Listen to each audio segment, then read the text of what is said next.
Hello, everyone. Welcome back to Ace Attorney Investigations, Models Edgeworth. We finished episode 1, which is Turnabout Visitors, which we solved the case of a murder in my prosecutor's office. You know, me, Miles Edgeworth. It was the other prosecutor, Jacques, and apparently it's part of a bigger conspiracy with an organization. And we're going to an airline right now. Let's go. I pay attention. The murder that occurred in my office. The return of the great thief Yatagaru Su. Thinking back, everything began on that fateful day 2 days ago. Okay, so we're going back into the past 2 days ago. So, and Edgeworth is dead. Okay. Wine spilled.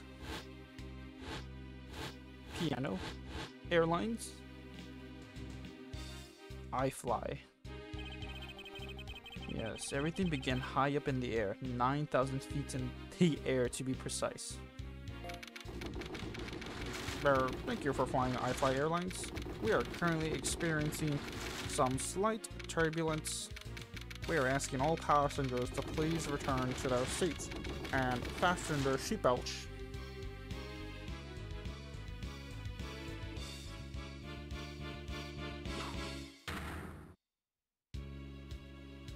And then the wine spilled. Awesome. Okay. March 12th, 6:13 a.m. Flight I 390, first floor lounge. You can see in the background, the window, that we're actually moving at incredible speeds. Ugh.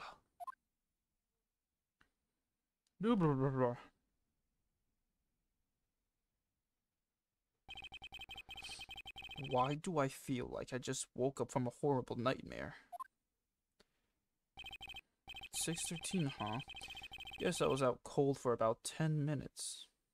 Ha. Slight turbulence indeed. Ladies and gentlemen, we are currently experiencing some slight turbulence. For your safety, we ask that you return to your seats and fasten your seatbelts. I suppose turbulence is to be expected on a flight. Though admittedly, I'm less than comfortable with anything resembling earthquakes. Shit. What's this? A travel wallet. But it's, not mine. How did someone else's travel wallet wind up in my pocket? Ugh, my head. Why won't this headache go away? I'll take care of this travel wallet later, or hand it off to an attendant. Ugh. From earthquake-like turbulence to an elevator.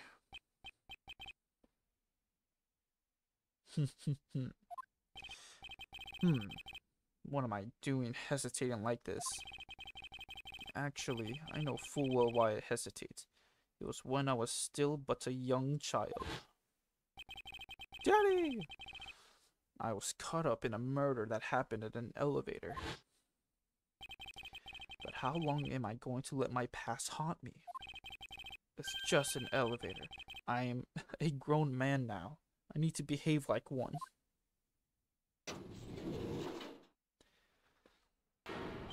Oh my god. What the? What in the world is happening? Is there something wrong, sir? I must ask that you please return to your seat. Hey, you killed him! He's dead! Sorry. Please calm down. We mustn't jump to conclusions without all the facts. What's wrong? Did something happen? You murderer! What? No. You have it all wrong. It wasn't me.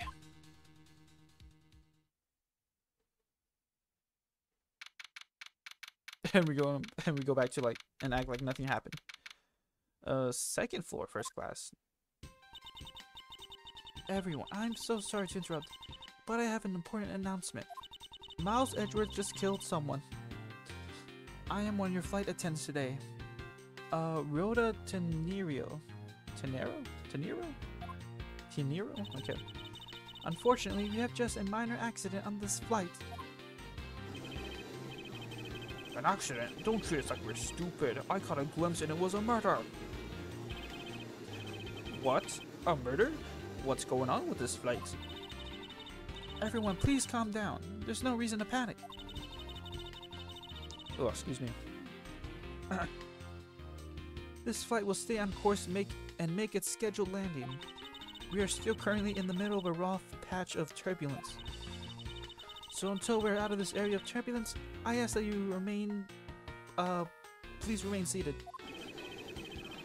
But someone was killed, right? I mean, what about the killer? Let me off. Please, there's no need to feel threatened. We have already apprehended the culprit.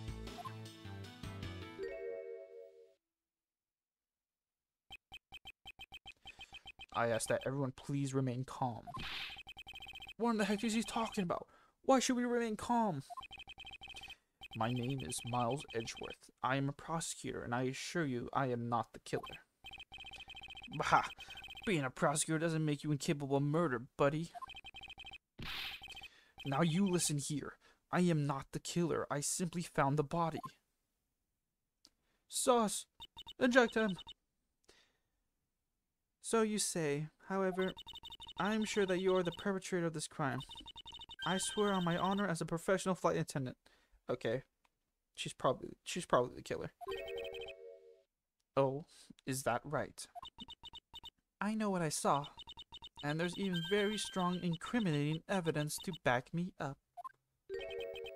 What kind of incriminating evidence is she talking about? We already alerted the proper authorities at our destination. Until we land, you will remain in our custody by the powers vested in my captain. I'm very sorry, but please understand our situation. Your situation? I'm more concerned with mine and the direction it's going in. I'm not about to just sit idly by while I get accused of murder. Miss Tenero, is it? Yes. I was wondering if you might give me a chance. A chance to do what? A chance to plead my case, and a chance to ask what you meant by incriminating evidence just now. No. To accuse a passenger of such a grave crime without allowing him to give a proper defense. Can the professional flight attendant inside of you really call this action righteous? You have a point.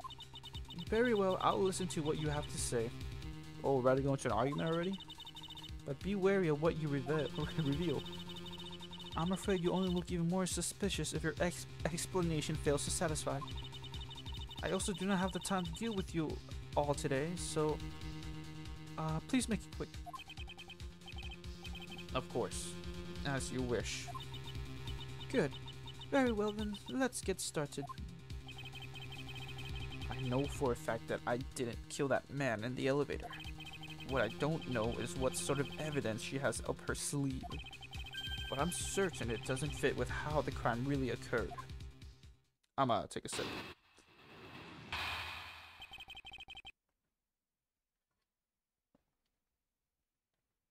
Okay.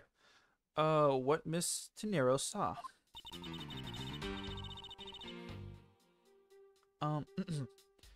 I swear to tell the whole truth as a professional flight attendant. Unfortunately for you, Mr. Edgeworth, I'm certain you are the killer.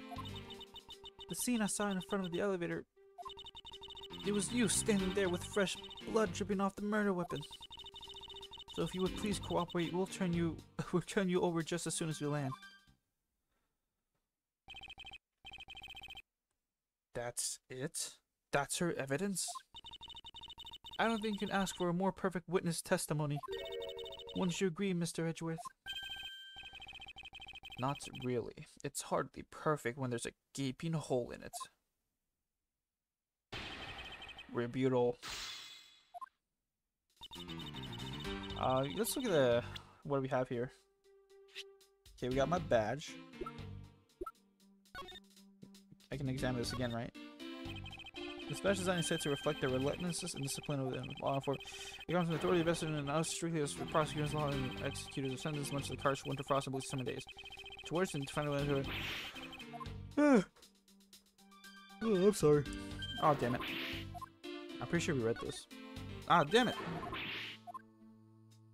There we go. Badge is engraved with the number of its owner in the back. Numbers, that's so we're not humans. Yep, okay.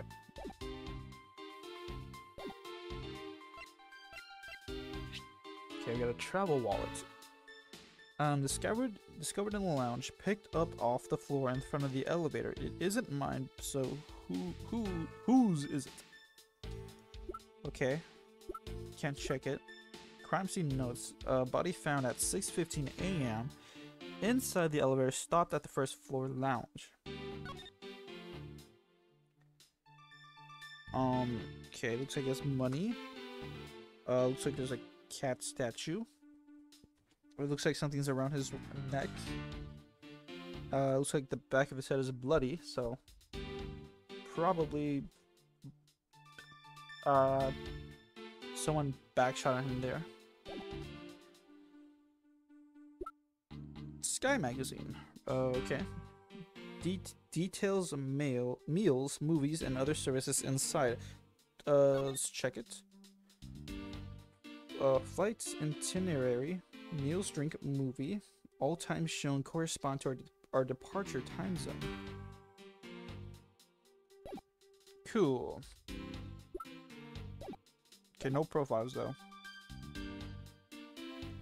Alright, let's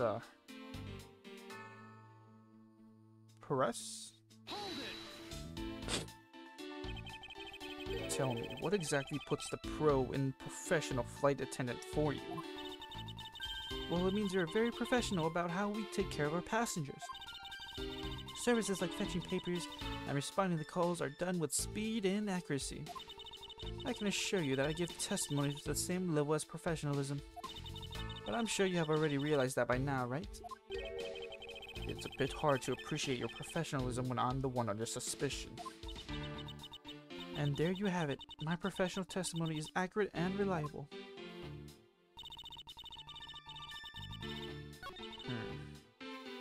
Okay, nothing wrong with that, really. Unfortunately for you, Mr. Edgeworth, I'm certain you are the killer. Hold it! Explain why. You certainly seem sure of yourself. Okay. Of course, a professional flight attendant can't afford to make mistakes after all. Perhaps, but you must admit there are a few who can look at a murder with a clear mind. We attendants all go through extensive training and are always calm and collected. We'll even calmly serve you coffee if you so wish as the plane makes a splashdown. I fail to see how that would be a calm and rational thing to do in an emergency. Even until the bitter end, we are there to serve the passengers. Bow. That is the duty of all professional flight attendants. You certainly are confident. Anyway, shall we return to your testimony? Okay, nothing wrong with that. The scene I saw in front of the elevator. Whoa, whoa, whoa. What elevator? Yes, what did you see in front of the elevator? That's what I was just about to tell you, Mr. Edgeworth. Oh, excuse me. Framed by the elevator doors and bathed in the light coming from within. It was you, standing there with fresh blood dripping off the murder weapon. Okay. Nothing wrong with this one. So press this. The murder weapon dripping with blood? Really now? I swear that was a grisly scene I saw before me. Thank goodness it wasn't a passenger who saw, or there'd be a widespread panic by now. As I recall, you were quite panicked yourself at the time. Excuse me? You were scared enough to misread the situation and accuse me of murder. Nonsense. Professional flight attendants cannot afford to be that flustered. I witnessed the murder scene and am now listening to your defense all with a smile. Apparently, you also lie with a smile on your face. So if you would please cooperate, we'll turn you over just as soon as we land. Okay, last sentence. I am not the culprit, and yet you would keep these restraints on me. Mr. Edgeworth, please try to understand that what kind of situation you're in right now. And what exactly is my situation? I have the backing of the captain to keep you bound in this way. We are within our legal right to restrain anyone who might threaten our captain mid-flight. In essence, you're in the same situation as as someone who has been arrested by the police. So I am to stay restrained until I can clear up all of her doubts? At least I'm close. Her mistake shines like a silver lining on a dark rain cloud.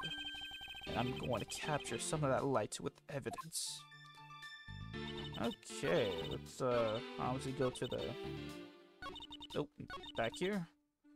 Off the murder weapon. You mean, this travel wallet, ma'am? Miss Tenero. Dinero? Like money? Dinero? That's gotta be the pun there. It's money. What is all? What's with the yelling all of a sudden? Ugh. Force of habit. Well, it doesn't matter. Miss Dinero. I want to say Tenero. Or whatever. You say you saw the murder weapon dripping with blood. Is that correct? Yes. All of that blood. Drip, drip, drip. Just recalling that scene sends a chill down my spine. Sorry, but your so-called professional flight attendant training has failed you. What? I'd like to direct your attention to this. I don't know how I pulled this out. My hands are tied behind my back, but you can clearly see this. Do you know what this is? Do you know what this is? It's a travel wallet, right? But it looks a little big and bulky. The thing you saw me holding when I discovered the dead body in the elevator was this very travel wallet, Miss Dinero. Dinero.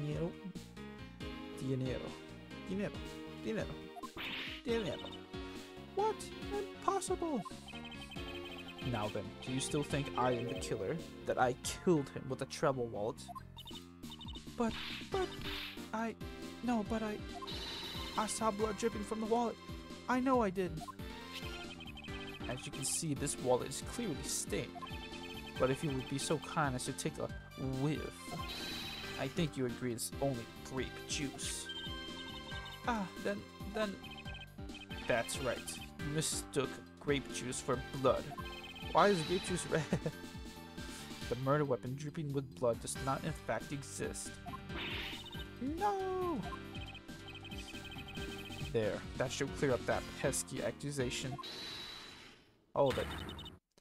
Wait just a second. That is... I mean, even a wallet could be deadly if it was wrapped around something heavy. I demand that you show me what's inside, please. She's trembling, and the tacked on please at the end sounds like I got her. There's no need to look inside. Even you can tell from its appearance that it's light. No, I can't be sure of anything until I see the contents of the wallet for myself. So, she's a persistent one. I suppose we have no choice. We? Who's we? You're the only one here. We have no choice but to see what's inside. Miss Dinero, if you would be so kind as to open the wallet and check its contents for me. Alright. I usually don't pry into passengers' belongings, but we have no choice here. Do do do do do do do.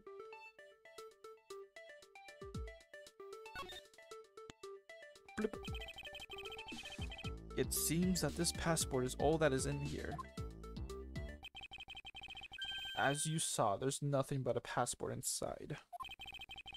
This renders your wallet was the murder weapon argument mute. Get ratioed. Wouldn't you agree? Hold it. Please hear me out, Mr. Edgeworth. What is it now?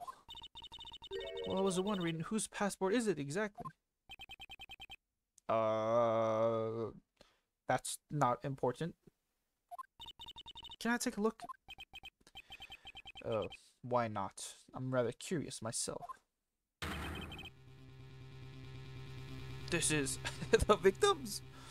Type P, surname Hicks. Given, does that say given names? Given names, Ackaby? Nationality, Republic of Borginia. Is that sex? Male. Okay. Signature, illegible. Ineligible, okay. Dang, we got a very serious face going on. Kinda intense. Just as I thought. This travel wallet belonged to Mr. Ackaby Hicks, which makes it the victim's property. Mr. Hicks' travel wallet. You stole the victim's wallet. No. Picked off the floor in front of the elevator. There is but a passport inside. And then I get to examine the wine here.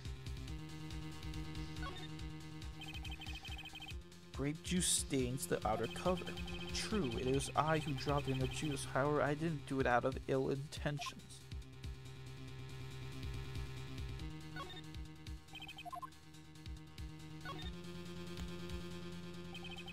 It seems that this passport is all that there is in here. Oh, I can see it now.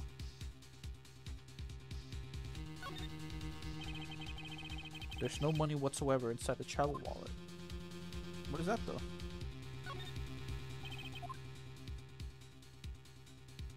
Oh, it's a fucking button. Okay, nothing else. Let's look at this. It seems that this passport holds that's in there.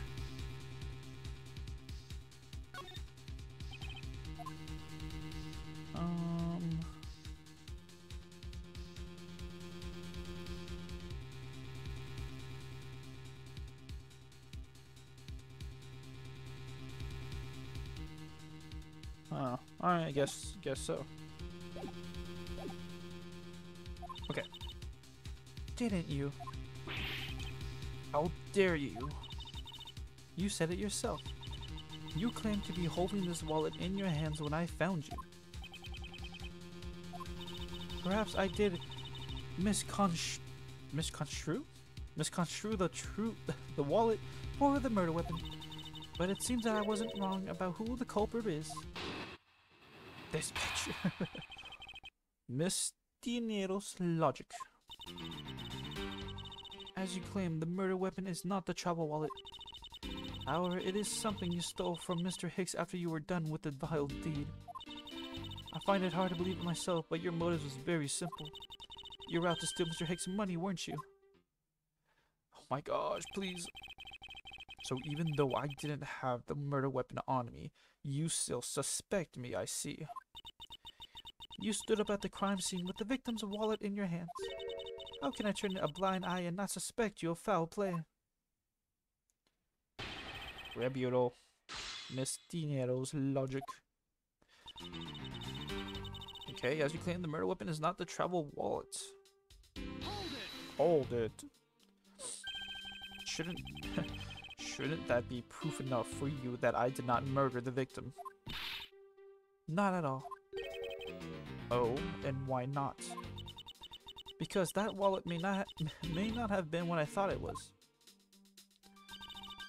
However, it is something you stole from Mr. Hicks after you were done with the vile deed. Okay. Nothing wrong with that. You think I stole it? Yes, I'm very sorry to say it, and I wouldn't usually be so rude, but it must be said. I never thought I'd see the day, but here I am calling a passenger a thief. Maybe I should put on a serious face and say more directly. I believe you removed the wallet from the victim's personage. It really doesn't matter how you phrase it. What I'd like to know is why you think I stole Mr. Hicks' wallet. I find it hard to believe myself, but your motive is very simple. I don't think I have any sort of motive to speak of. I never met Mr. Hicks before, and our only connection is this one flight. But that is more than enough of a reason. How do you figure? He was sitting in first class, and I think the implication is quite clear. You were out to steal Mr. Hicks' money, weren't you? Okay. However, it is something you saw after you were done with the battle lead.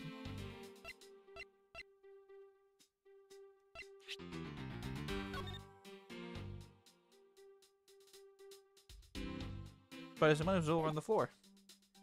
Oh, okay. I want to press the other things first, though.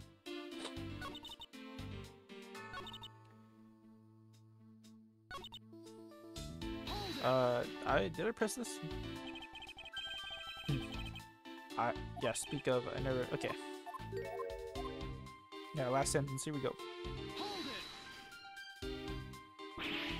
You think I was after his money? Where did that, what? Kakamami, what? Kakamami idea come from?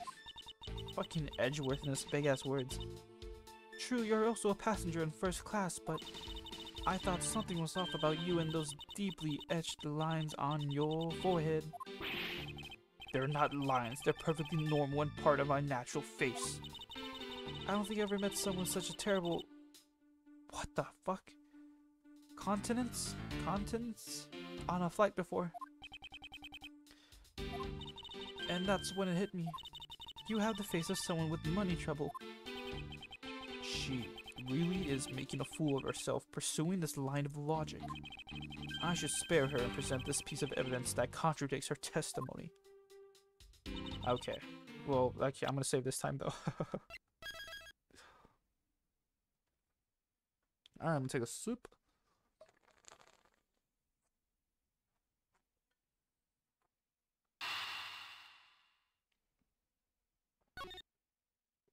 Okay.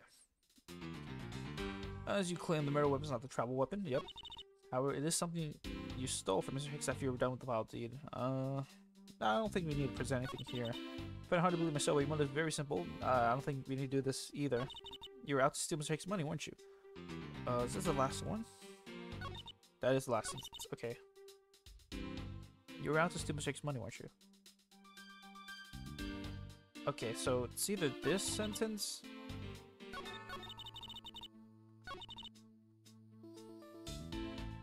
or the second sentence. I'm gonna go with the last one. You're about to steal Mr. Hicks' money, weren't you? Okay, so I need to present either the crime scene notes, where the money is all over the floor, or the wallet itself, which says nothing but a password inside.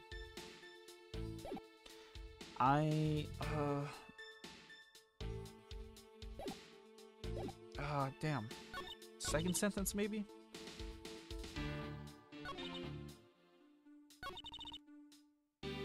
Stole from him after you were done with the file. I did not steal. Well, okay, the wallet. Okay. Okay, maybe the last one.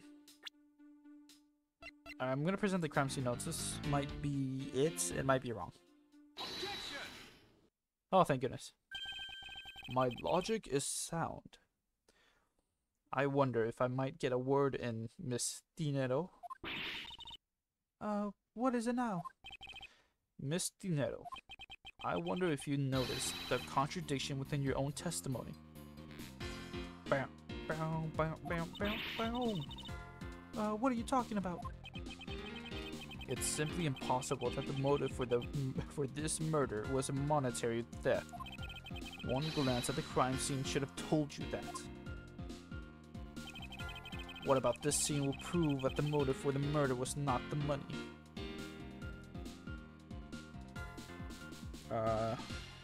The money? Take that! If I may direct your attention to the things strewn all over the floor. Ah! That's right, the floor is covered in bills and coinage. By your rationale, these were the very things the killer was after. Ah! I think we can assume that the wallet fell during the victim's struggle with his killer. and I would think that the killer would have noticed something like money scattering everywhere. Furthermore, as you can see, there was no effort made by the killer to gather the money. But the wallet.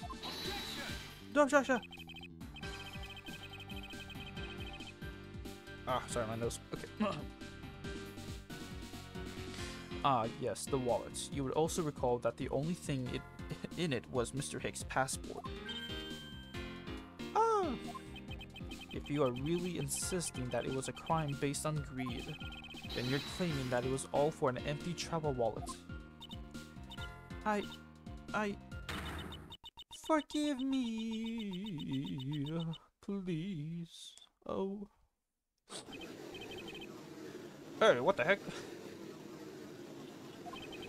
Are you seeing the attendants wrong? So that guy isn't the killer? Ah, don't believe it, everyone. It's a trick. Ugh. Will you all please be quiet? Shut up, Edgeworth is talking. Miss Tinero. Yes. You lost your cool when you saw the dead body. Plus, the lounge was dark, and looking into the light from the elevator, it's easy to see how you mistook the wallet in my hand for the murder weapon. I take no offense that you thought I was the killer. Mr. Edgeworth. Thank you for... Thank you for releasing me. Time to die. Ah!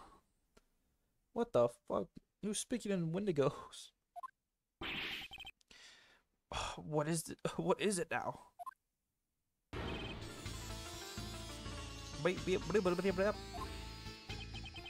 Miss Tinero, if you could please translate, I'll be much obliged. Do we get profiles yet? Oh, there we go. Acby Hicks, age 28, gender male. The victim was seated in first class like myself. Rhoda Tinero, age 24, gender female, and I fly Airlines flight attendant charged with taking care of first class. By yourself? Okay. It sounds like Borginian, but I don't understand any of it. There's another attendant on this flight who... Beep, bloop, bleep, blah, blah, blah. Sorry. Borginian. Hold on, I need to see what they sound like. Okay, just found out that it's actually Wingdings instead of Wendigo. My bad. And this is a fictional fictional race. It's not even a real place. Okay. I saw like a fan dub on it, so I'm gonna try to base mine off of that.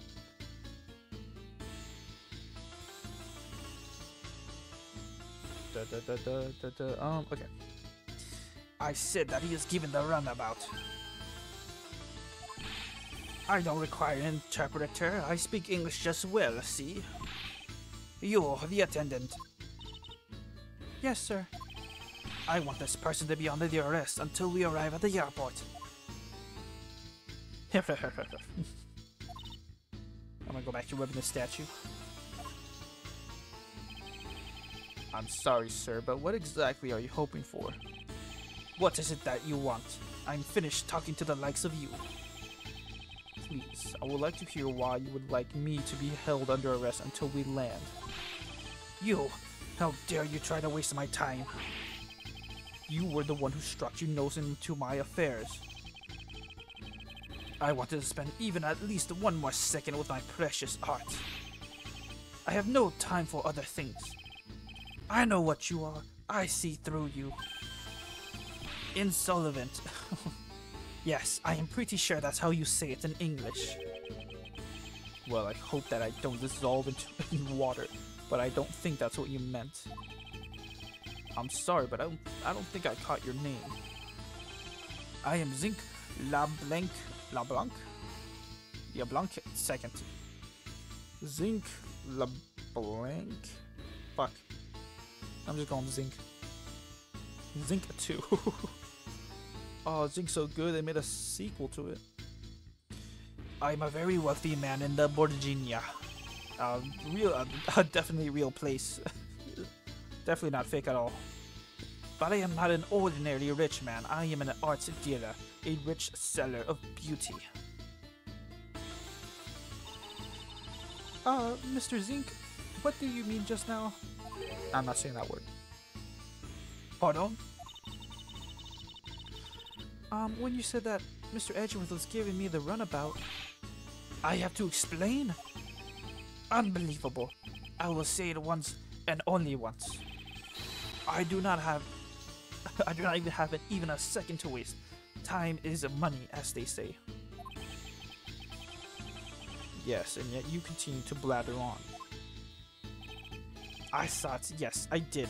I saw the victim go into the elevator, going down to the lounge.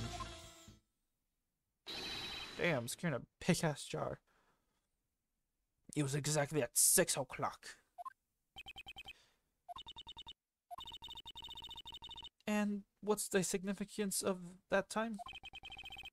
At 6, he says. Wait, you saw him at 6? Ah, what's the matter, Mr. Edgeworth? He understands, I see. Let me just take a look at this real quick. Miss Attendant, what time did you discover the body? Well, it was a little after that patch of turbulence, so I would say around 6:15. Ah! Hicks was his name, was it? Then I say that man Hicks was killed in a 15-minute time span. And the only person in the lounge at the time was this prosecutor, yes. Oh, so angry. Yeah, I was in my seat the whole time. Me too. I was watching the movie and enjoying a fine glass of grape juice. I was still eating, still haven't finished. See?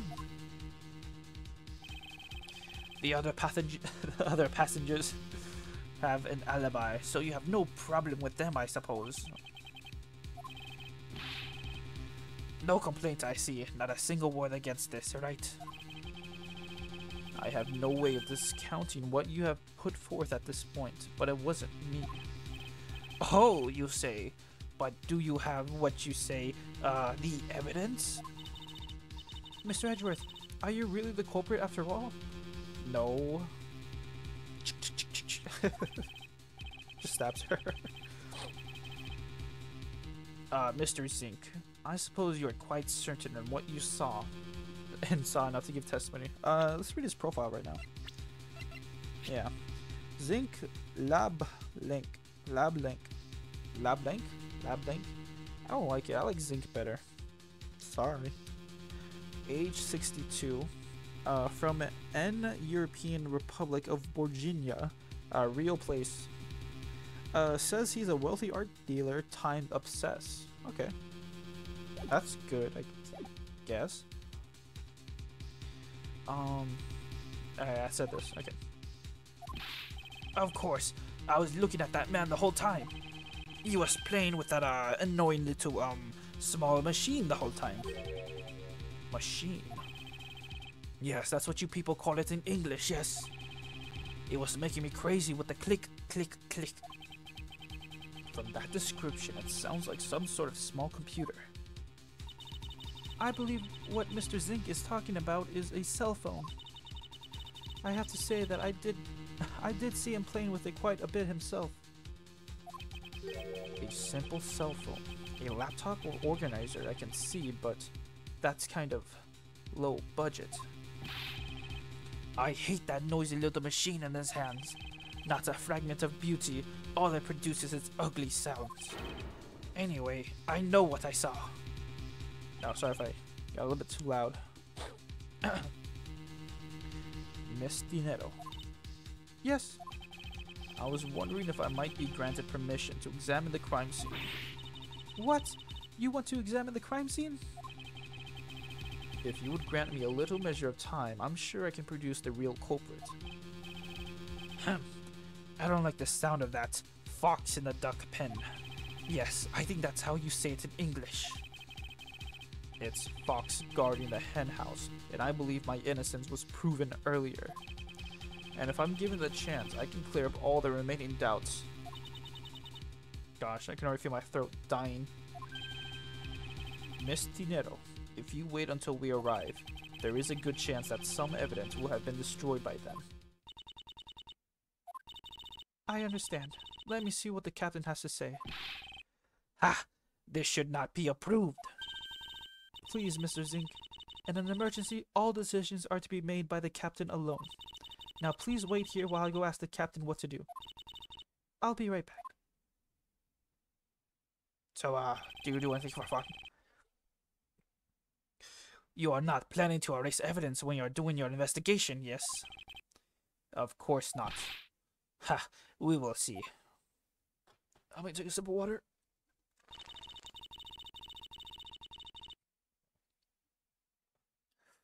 Yeah, Mr. Zink is really doing a number on my my throat.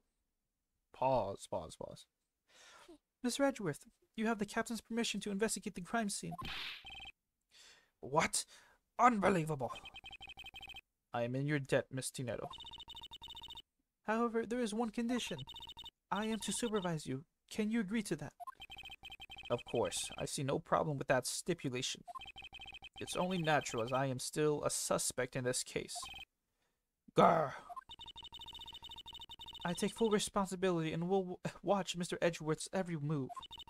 I hope this is a reassurance enough that there will be no foul play. Now then, Mr. Edgeworth, shall we proceed? If you should need my help with anything, please feel free to touch the partner button. It's time to head into the scene of the crime, the first floor lounge.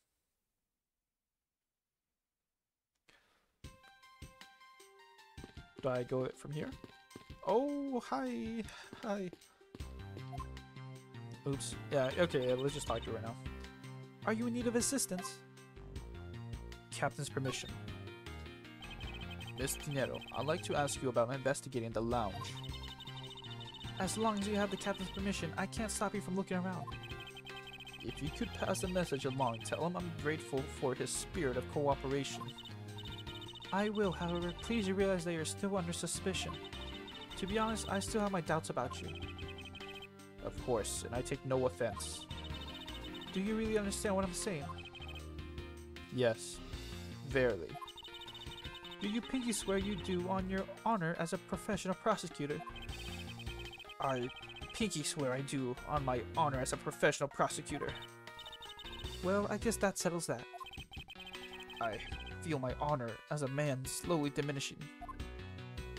Okay, so present some stuff. Check this out. Even if you show that to me, I still can't allow you to free reign. I'm sorry, but I must admit that I still have my doubts about you. Guilty until proven innocent, I see. Okay.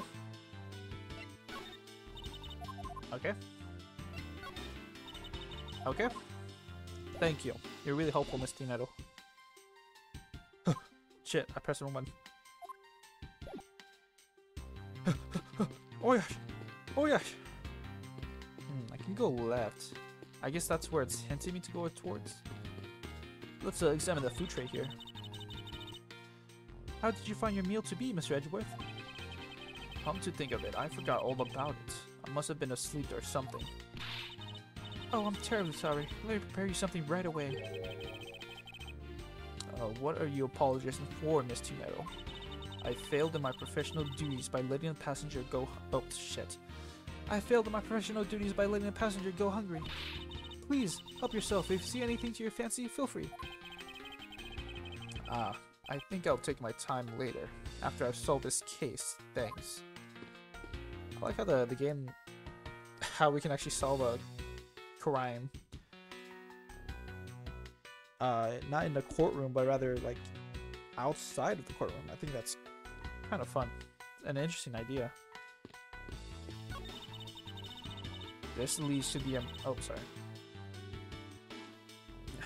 I mean, I guess there'll still be like a... I think there'll still be like a trial for the killer, right? Like, with what's his name? Jacques, that's it. Like, well, since we proved him to be the murderer, there won't exactly be a trial for him because it was already proven during the investigation that he did it. So there wouldn't be really need. We wouldn't really need to go to a courtroom to defend or prove him to be guilty because we already did that beforehand. So I guess it kind of eliminates the courtroom environment and pretty much we can press and present stuff. Well, we have the courtroom gameplay and outside of the courtroom. That's what I'm trying to say.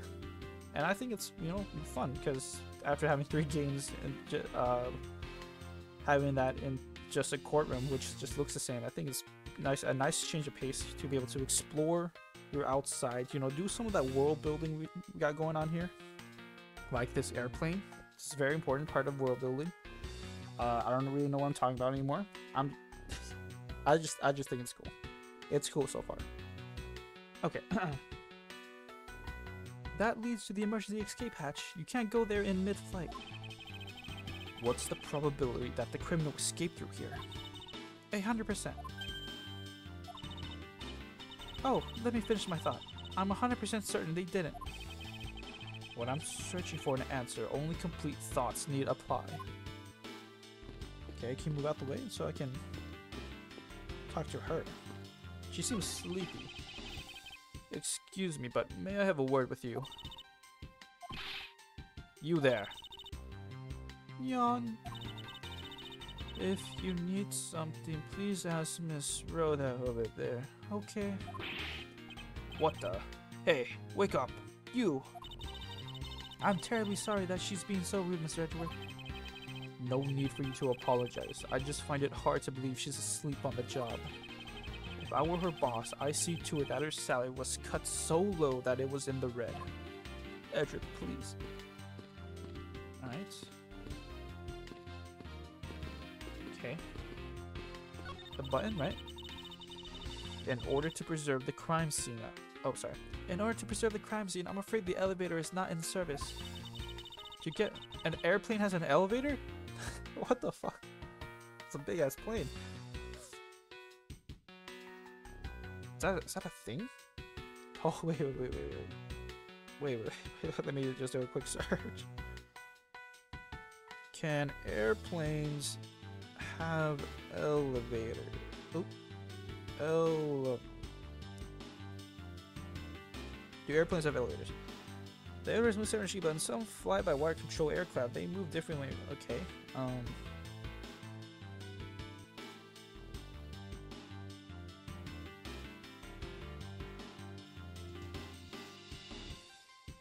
Found out that the L1011, one of my favorites. Okay.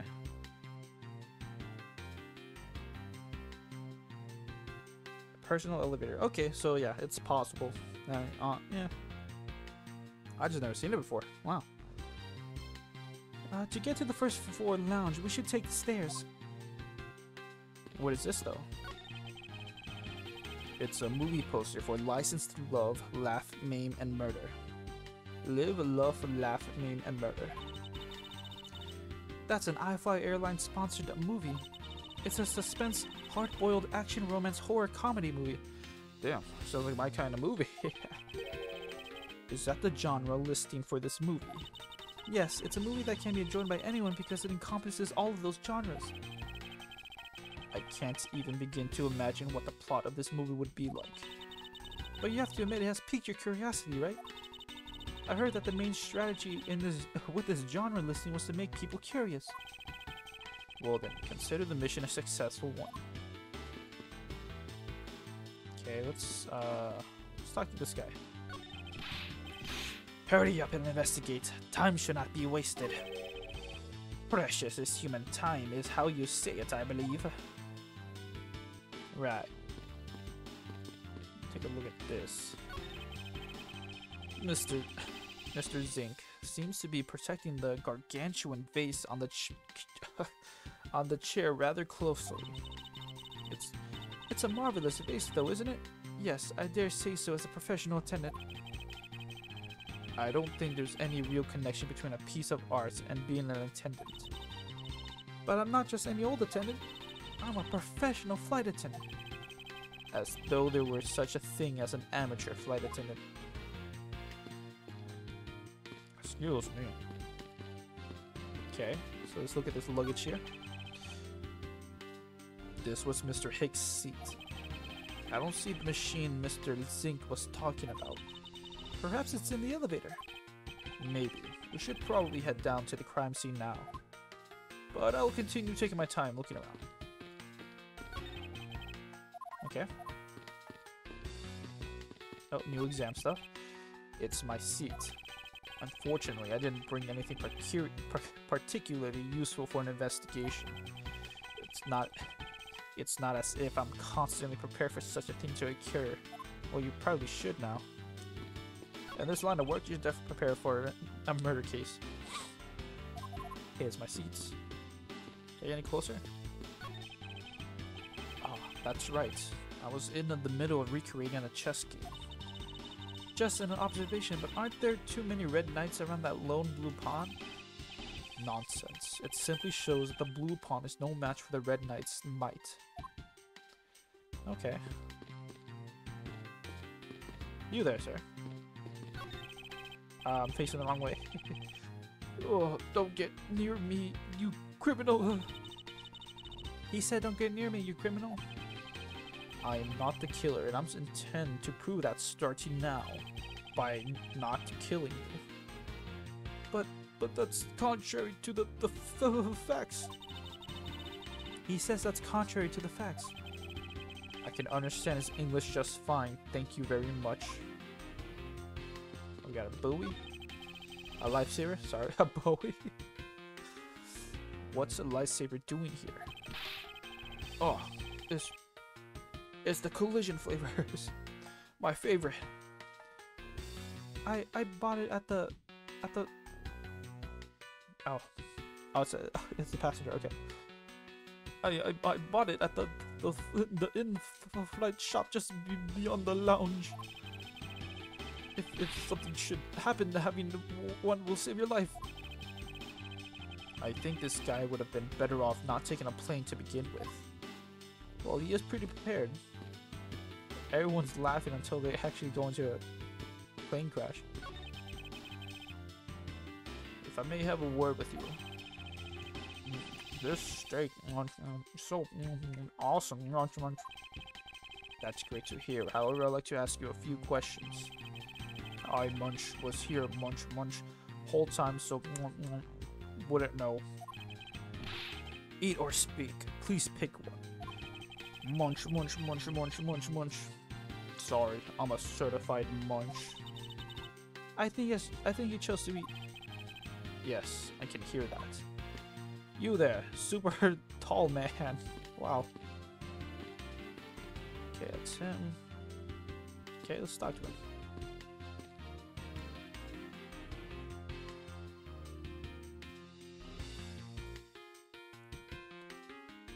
Trying to get this angle right. Fine, I guess this will work.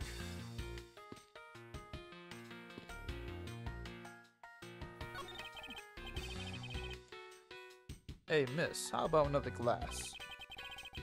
Excuse me, but I was wondering if you know anything about the murder. How about it? How about a glass together? I'm sorry, but I must decline. I wasn't talking to you, I was talking to the cute attendant. I'm sorry, but I'm on the clock right now. But if you need a refill, I'll be happy to bring you another glass at any time. You got it, Toots. That's no way to talk to a lady. Look at all these bottles lined up in a row.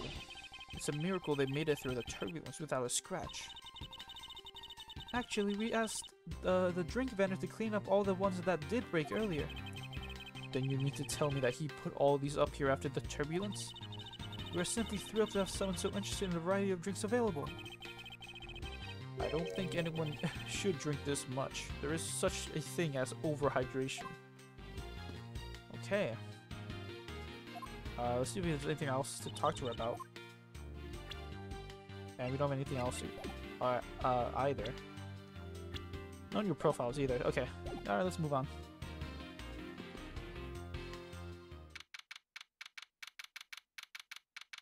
Okay, March 12th, 7:26 a.m. in flight first floor lounge. I want to thank you for your help back there, Miss Tinetto. It was nothing. You should thank the captain for granting you permission. And just so everything is perfectly clear, I still don't trust you to that extent. I don't want you to think... No, excuse me. I don't want you to think your standing with me has changed. I see. I will bear that in mind. I received an order from the captain earlier. He wanted you to know that we reserve the right to stop your investigation if we feel you're not making progress. And when we do, he asks that you please return to your seat at that time. So my time runs out at his and his crew's discretion, does it? I have to find a way to discredit Mr. Zink's testimony before time's up. I understand. By the way, is there any place you can think of where the killer might hide on board? I don't think so. After every first-class passenger was accounted for at his or her seat, we made a thorough search of the plane. As for business and economy class, no one can move between those two classes and first class without a staff keycard. And we found no record of a car being used at all. Which means that I have a first-class killer on my hands. At least I know that much for sure. And one other thing, no one else has been allowed near this crime scene since the murder was discovered either. Begin investigation. Now then, let's get started. But where should we start from? Let's start with Mr. Zink's statements. The crime occurred between 6 a.m. and 6:15 a.m. During that interval, the only person in the lounge was myself, which would make me the prime suspect. Case closed.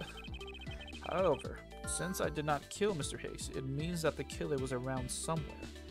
Where was the killer? What clues point to where the killer could have been? Logic. Obtained. If you are to believe what you say is true, then yes.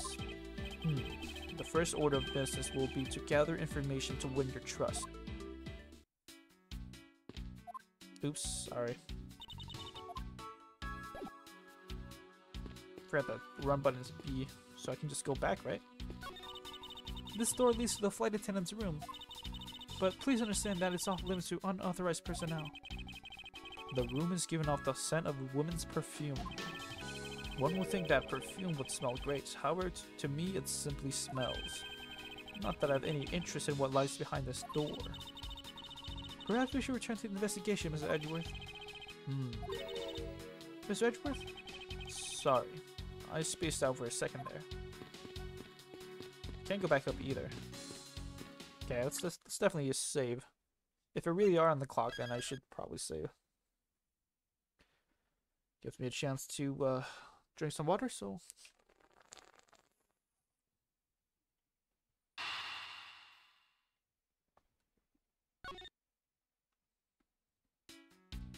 we're at almost an hour, okay. Let's take a look at the cupboards here. These bottles and glasses must have been broken by the turbulence. There's quite a bit of broken glass here. Please be careful when passing through the area. Thank you very much for the warning, Mr. Edgeworth. I guess you're not the killer.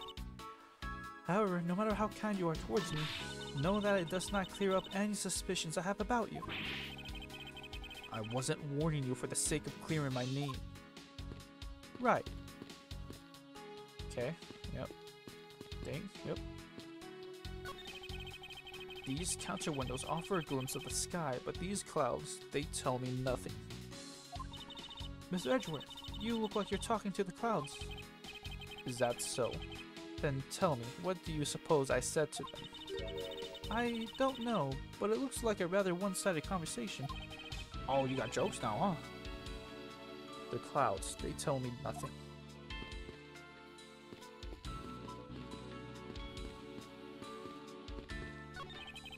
Uh-huh.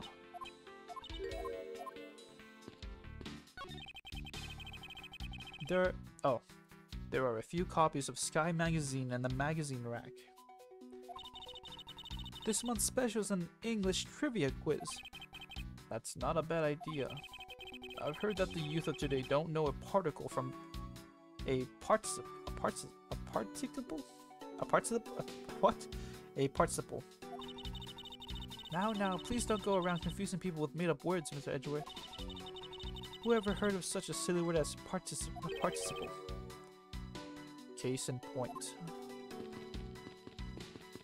Piano! Can you play it, Mr. Edgeworth? This grand piano is the pride of this plane. It can play the music of whatever CD we insert in its CD drive. Our piano can play on CDs. That's kind of cool. That's not a piano, it's more like an overgrown music box. Ah, but its keys depressed along with the music as though there is really someone playing it. Some people have entirely too much money to waste on overly complex toys. Okay. Bottle. Okay, nothing. Note counter. Okay, we go straight down to this. This toppled over chair, yet another victim of the turbulence. Ah, no! Look at all that grape juice staining the back. It may not look like it, but this chair was extremely valuable. It was? Yes, it was used when the rocker pals came to tour this plane. The rocker pals later sat on in this very chair. I'm sorry, but what are these rocker pals? I can't believe you never heard of them. They're all the rage. The Rocker Pals were an extremely popular international band. They added the pals part as they became more popular, especially among teens. Ah, that explains it. I'm not really one for the music of today. Maybe I should ask Detective Gumshoe about them later. On second thought, I can already see how confusing the conversation will get. Okay, got a statue here. What or who is that? I'm not looking at the statue, I'm looking at someone on the wing of the plane. They're hanging on! This is a bronze statue of the founder of iFly Airlines, Mr. Hugo iFly. There's two of them. The one on the left is of when he was in his 40s, and the other is of him in his... What the fuck? The one on the left is of when he was in his 40s, and the other is of him is his 80s. Did the man actually age in a span of 4 decades? Maybe I need to squint more. Yeah, it looks the same. Alright, let's look at the table, I guess. Glasses and candles thrown into disarray by the turbulence. It's been a while since I've seen this big of a mess. It's terribly embarrassing, but I thought it was an earthquake for a second. And I frantically started searching for gas valves to shut off. I guess the shaking of the plane was bad enough to be mistaken for a real earthquake. Not that I would know, since I was unconscious for most of it. What's this metal gate thing? The in-flight shop is just beyond these shutters, but we don't have permission to open them, so I'm afraid I must leave them closed. There must still be clues to be found here in this lounge. I must remain ever vigilant.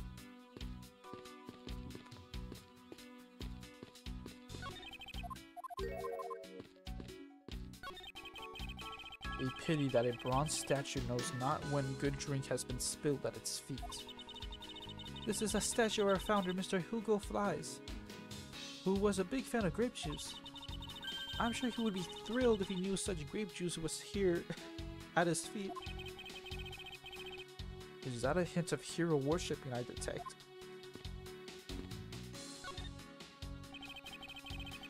There's some spilled grape juice in front of the elevator. I assume it was spilled during the turbulence.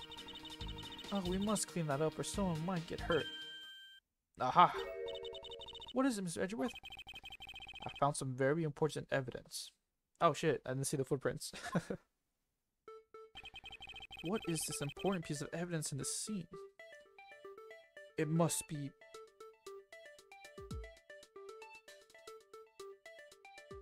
the checkered floor? Take that! The footprints. What is it? They're a little smudged, but I think we can both agree they are a set of footprints.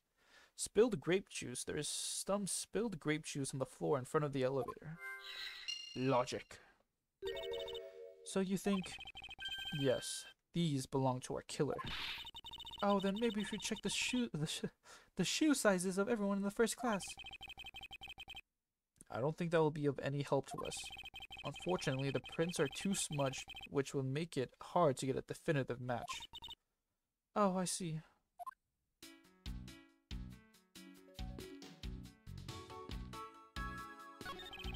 Spilled grape juice in a pool at my feet.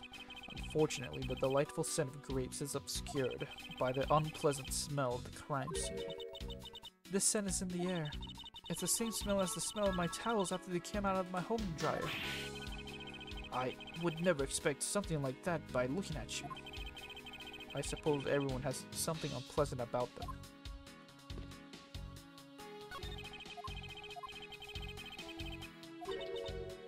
Scent in there, it's the same smell as the smell of my towels.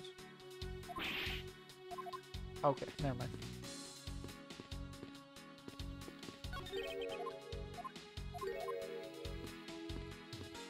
Now what about the elevator button?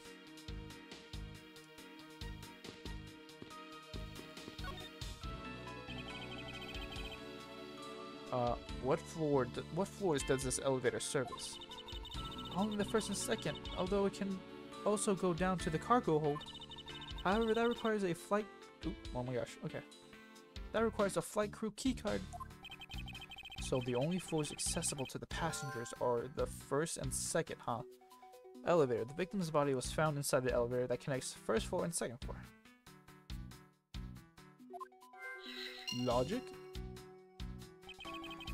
I won't rest until I've inspected every suspicious looking nook and cranny. Okay, let's look at the buttons. Okay, let's look at the money. Money is strewn all over the floor of the elevator. I would guess it was all in Mr. Hicks' wallet at some point. Yeah, the money you stole. Okay, what's this then? Okay, it's still money, I guess.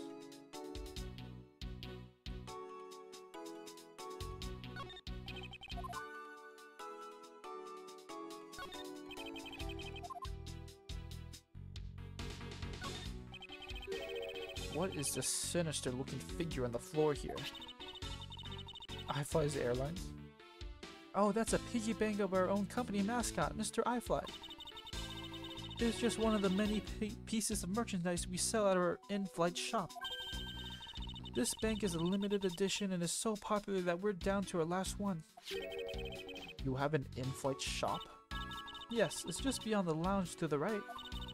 The shutter to the store is closed at the moment, but it was open the whole flight up until Mr. Hicks' body was discovered.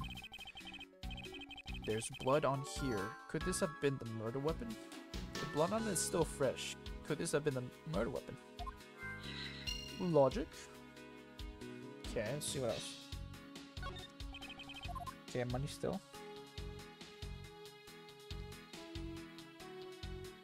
Let's look at the shoes.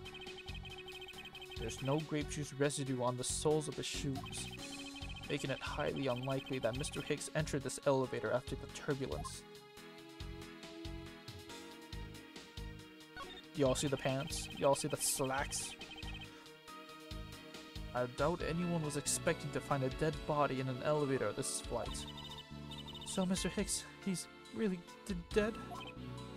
Yes. She's trembling, although I can't fault her for that when there's a corpse right there. Mr. Hicks, if you're really dead, please answer yes. I see she's over the trembling now, although a new symptom seems to have appeared. Anyway, I should focus on the victim's body. Let's see. There's blood on the back of Mr. Hicks' head. Could this be the cause of death? He appears to have been struck very hard. Blunt force trauma. Wound on the back of Mr. Hicks' head suggests the blunt force trauma, but what caused it? Even his glasses are broken. The victim's glasses are broken, which they're... Oh, where are they broken during the murder? During his murder, maybe. Logic. Okay. I wonder what was hanging off of this lanyard. Something's missing from this picture. Now if I could just put my finger on it. Oh, what's in his pocket there? There's something sticking out of his pocket.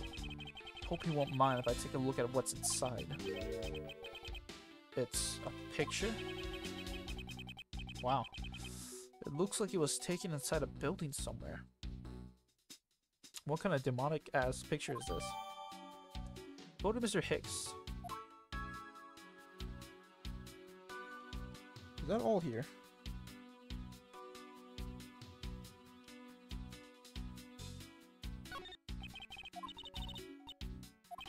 Okay.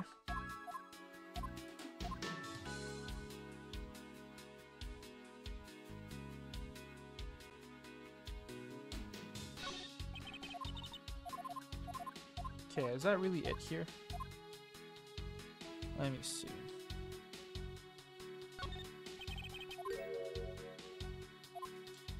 Yep, something's missing from this picture.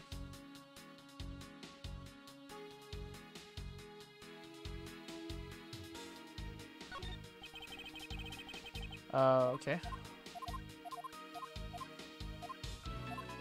Let me go a little bit lower, see if it changed. Yep. No, it's still lanyard thing, okay.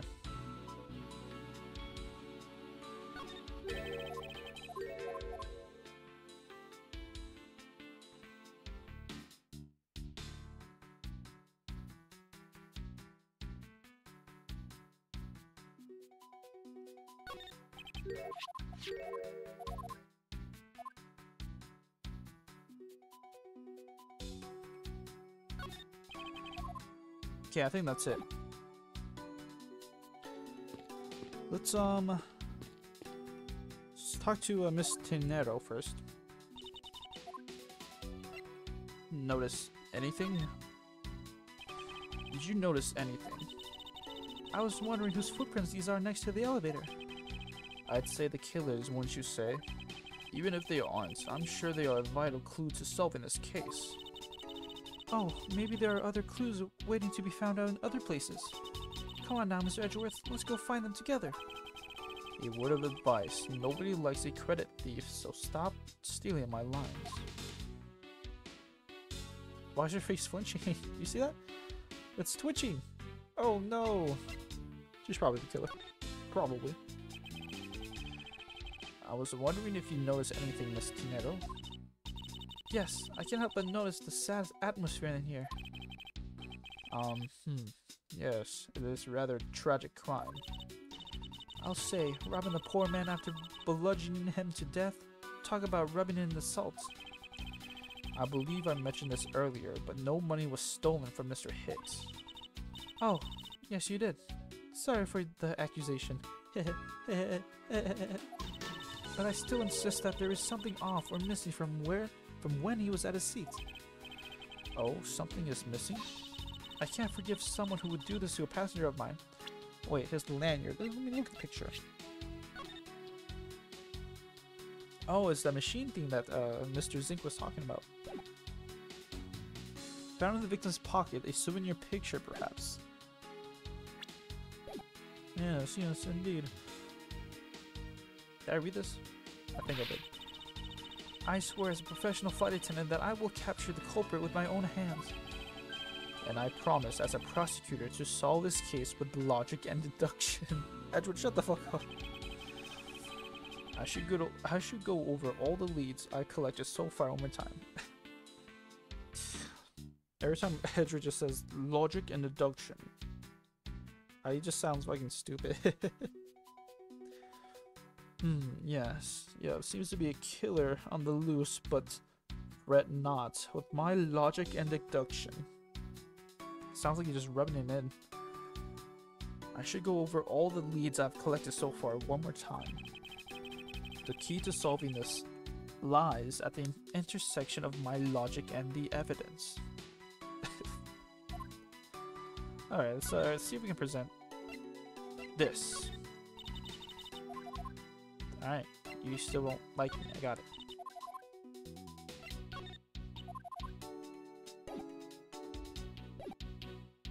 Okay, let's logic it up. Oh, let me look at the map here. The shop, the tender room, second floor, lounge. All right. Logic. You know what? I should save. I should save. Gives me time to rest my voice and drink some water.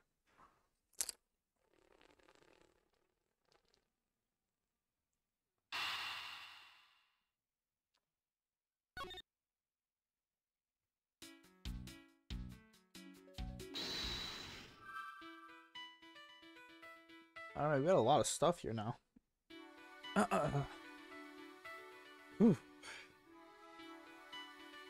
What clues point to where the killer could have been? The murder weapon, broken glass, blunt force trauma, spilled grape juice. This is some juice on the floor in front of the elevator. The victim's body was found inside the elevator that connects first floor. And what? The victim's glasses were broken. Were they broken during his murder? We'll do the blunt force trauma. Or I could do this and spilled grape juice. But we're gonna do the more obvious one and do the murder weapon. Blunt force trauma.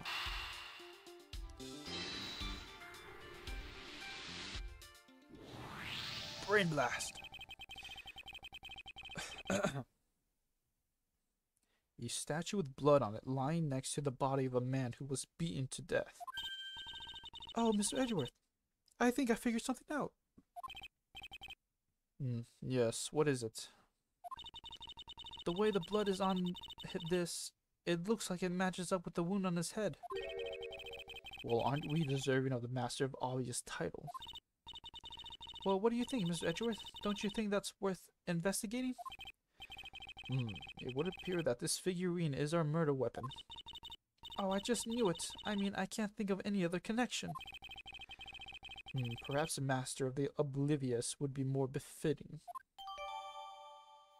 Mr. iFlight Piggy Bank data updated. Okay. Should take a look at it. After I look into this, what was the killer? The victim's body was found inside the elevator that connects the first, second, broken glass, elevator, and the broken glass, and the grape juice, broken glass, and the killer. Okay, broken glass is out of the picture. Elevator.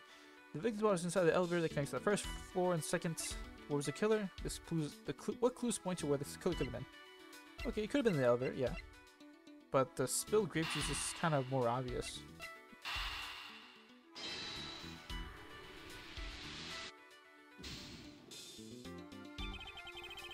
Oh shit. Oh, I had an aneurysm. Okay, I should just look at the evidence first.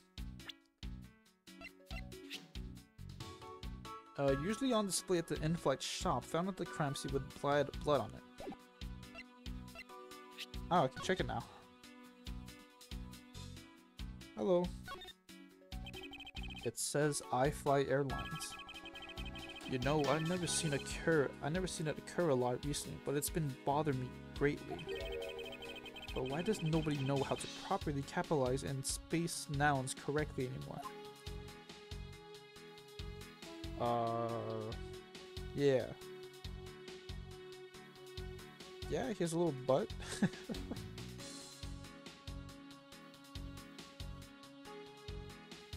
Damn, in the corner, that definitely would have hurt. There's some blood on one of the corners. Could this piggy bank be the murder weapon?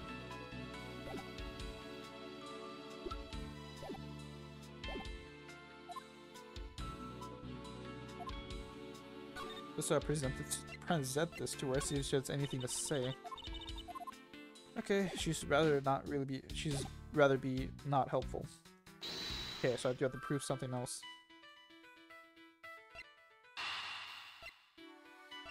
Okay, we'll do the where was killed at the elevator. That has to be it.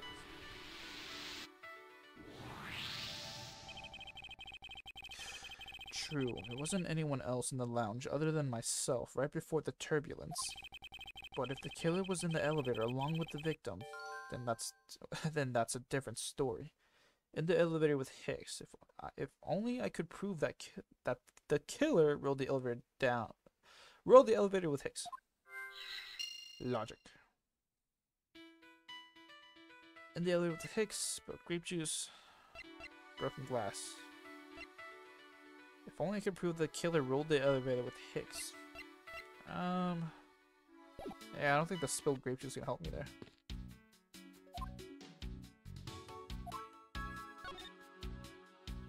Oh, it's not evidence, it's just logic. Okay. Well, I don't think I can do anything else.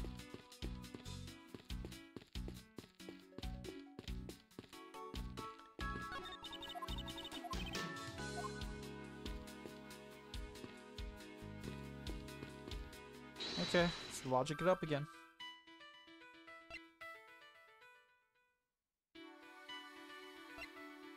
Spilled grape juice. This is juice on the floor in front of the elevator. I don't think the spilled grape juice is gonna help me here. That seems to be too much of a stretch.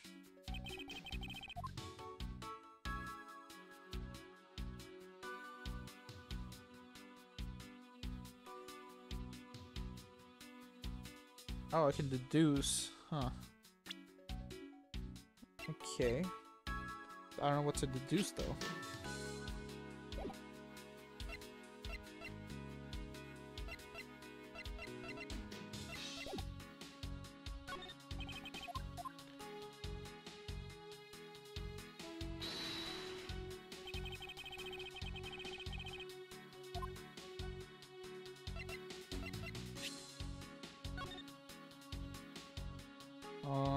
No.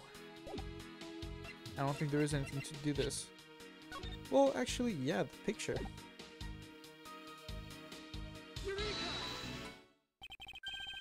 Awesome. I'm glad I figured that out. Mr. Hicks' machine is nowhere to be found. His machine? His cell phone, Miss Torino.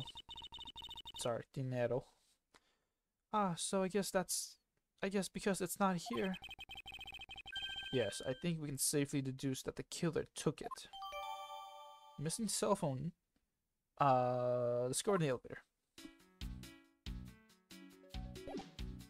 Alright, new phone. The victim supposedly had one, but it has gone missing. Did the killer take it? What do you think, Miss Dinero? Surely you have something to say about this now. Okay. So we got a missing cell phone.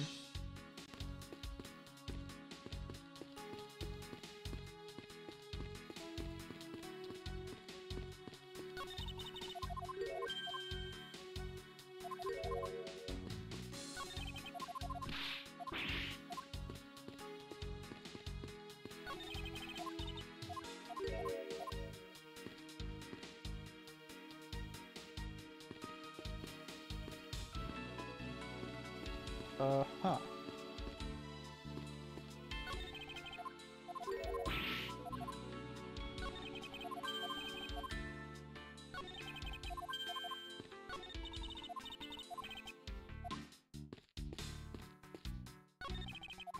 Oh, grape juice, yep, okay. Still only have 3 pieces of logic.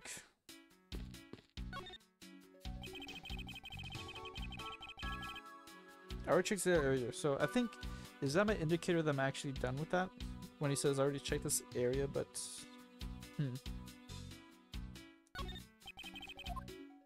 Oh, let me check the lanyard, though.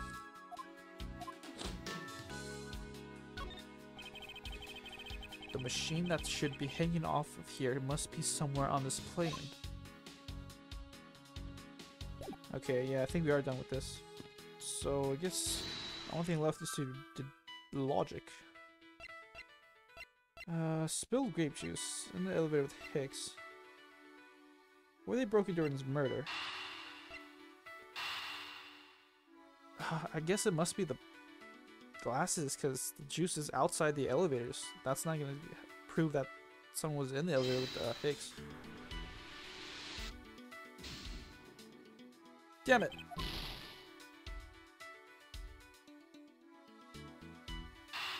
Alright, time for some grape juice, I guess. Nah, that's stupid. That doesn't even make sense. I have it. I'm sorry, but I don't understand, Mr. Edgeworth. I can prove that someone other than myself was here around the time of the murder. What? Really? Yes, it's rather simple, actually. The proof is in the pudding, or rather the grape juice of, in this case. These footsteps here confess to me this very fact, that someone exited the elevator alive. Seeing as how the victim is dead, that would mean a second person. But couldn't the footprints be from Mr. Hicks himself? Ah, but if you take a look at our victim's shoes, you can see the soles are spotless. Which means Mr. Hicks wasn't alone in the elevator. In fact, it's quite the opposite. There was actually one other person inside the elevator. Grape juice footprints. Investigation complete. Alright. What's going on over there? Zinc. Beep beep beep beep beep beep beep beep beep beep beep. Unforgivable. This is unforgivable. Do you understand what I'm saying? The movie is late. It is the same level as bad as if the plane arrived late.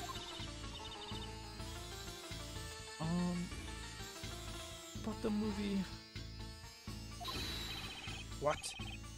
I will not talk to you anymore. You are just wasting my time. Oops, sorry, hold on. Cut. Okay.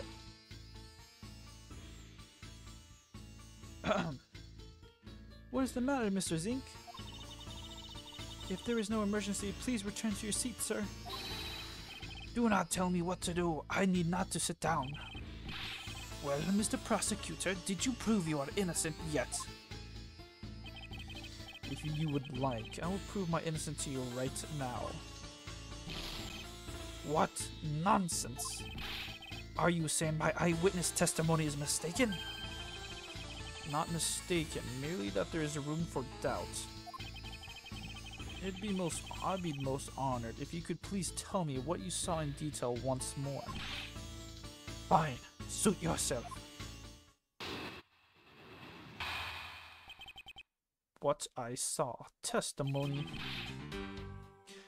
I am certain I saw Mr. Hicks enter that elevator. It was when the needles on my pocket watch pointed to 6 and the 12. The body was discovered 15 minutes after that in the lounge, yes.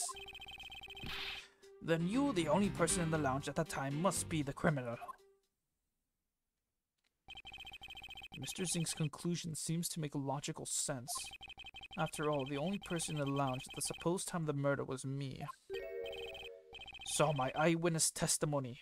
If you think you can destroy it, then come, let me see. Hurry, do I look like a man who is having the time to wait for you? Why is he so irritated? I'm the one accused of murder here.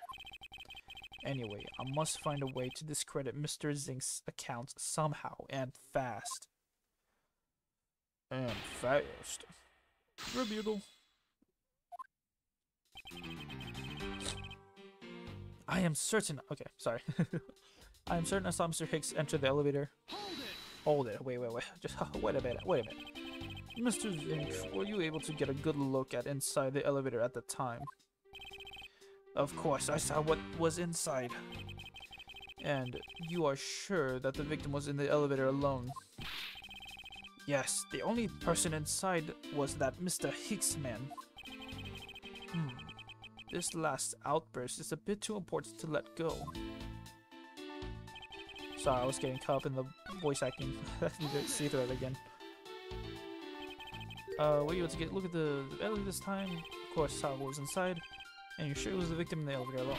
Yes, the only person inside was that Mr. Hicks man. This last answer is a bit too important to let him go.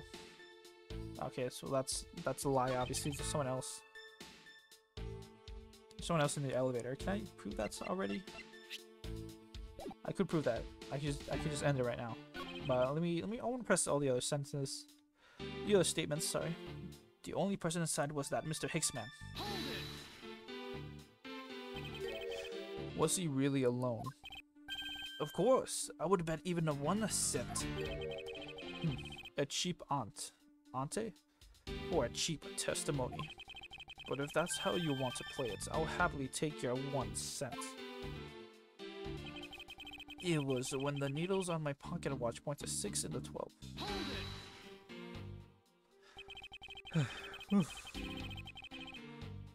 I assume the pocket watch in this case is the one you keep checking, is that correct? Oh, you noticed. It is a very expensive antique, I will have you know. That feeling is wonderful when I fully wind it up by hand. It does look very well designed and quite classy. I will have to charge you if you want to touch it. That's quite alright. Let's continue with your testimony. What a cheap man you are. Now return the time you wasted back to me. And if we must, I saw Mr. Hicks enter the elevator at 6 o'clock. The body was discovered 15 minutes after that in the lounge, yes? It's true that I found the victim's body at 6:15. And that's when I found the two of them as well. You see, it all matches my testimony. Then you, the only person in the lounge at the time, must be the criminal. That is the most mistaken way of thinking I've ever heard of. No. Your silly opinion is what is mistaken. Please calm down, the both of you. In a sense, you're both mistaken. Well, if that isn't the pot calling the kettle black, then I don't know what is. Edgeworth, what did you just say? I spy a little hole in his words. As you wish, Mr. Zink. I will now show you proof of my innocence. And I will now save to prove that I don't make mistakes. Take a sip.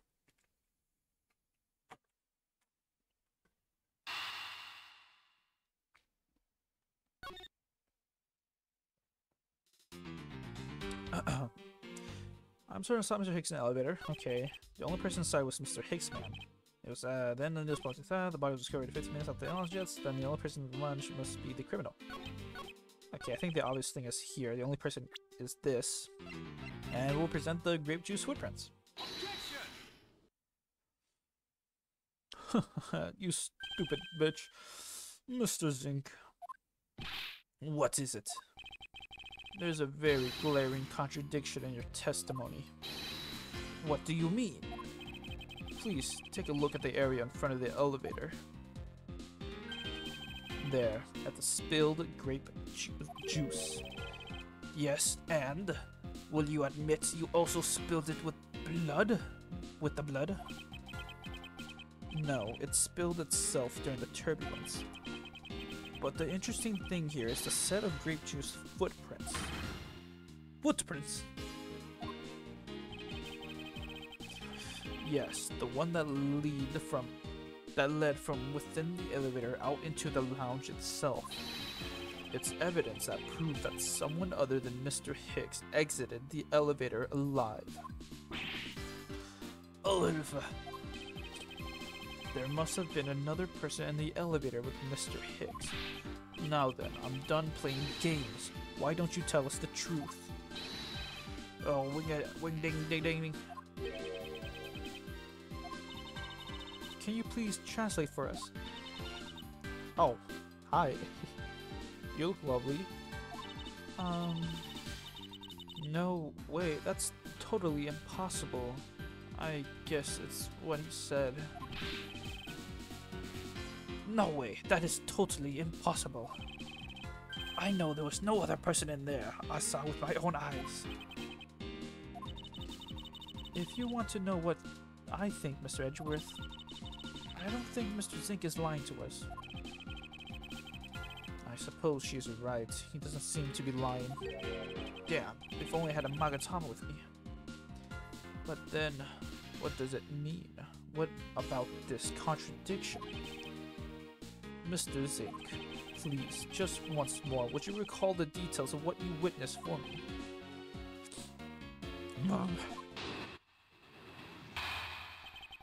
What I saw, part 2.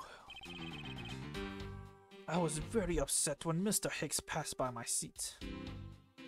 Ew, he's flicking his sweat. That's kind of gross. I was always checking the time over and over again.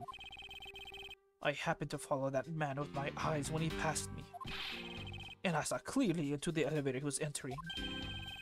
But I swear there was no one else inside. No one. Mr. Zink, if you would please calm down. Oh, let me charge my thing.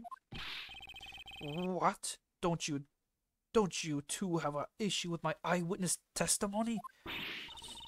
Ah! No, not at all. Please forget I said anything. Yet again, he doesn't appear to be lying. But I can't let this testimony stand as the truth. We're beautiful.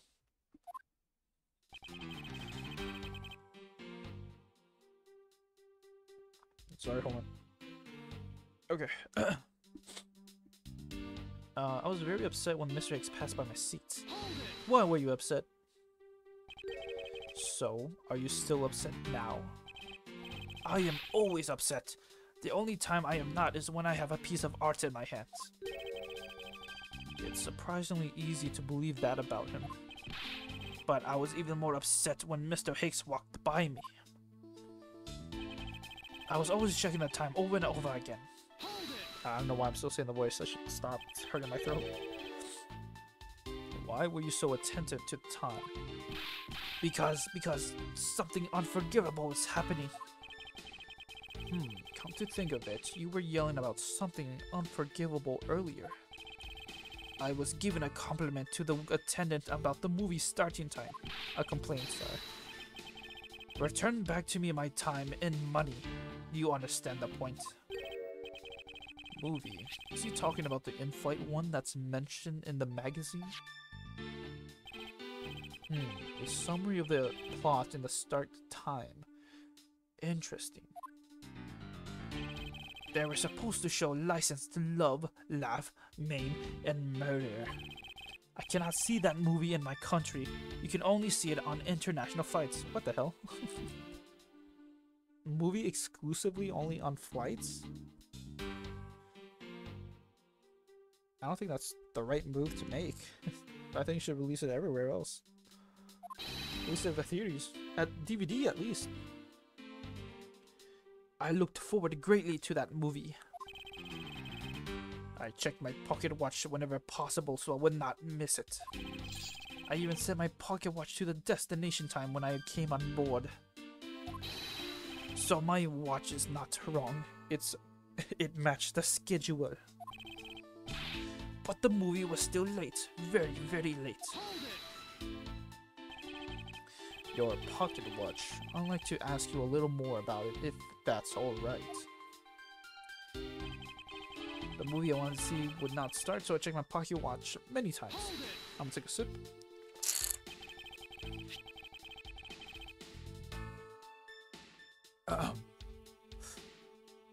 So, this movie you mentioned, is it the one listed in the Sky magazine? Yes. I was so looking forward to watching License to Love, Laugh, Maim, and Murder. Miss Dinero, was this movie shown on this flight? Yes, it was shown at the scheduled time. Isn't it possible you simply slept through it by accident? Nonsense! You would doubt me? No. Now, stop pointing at me like that. Odd. How did he miss a movie that he was clearly hoping to see?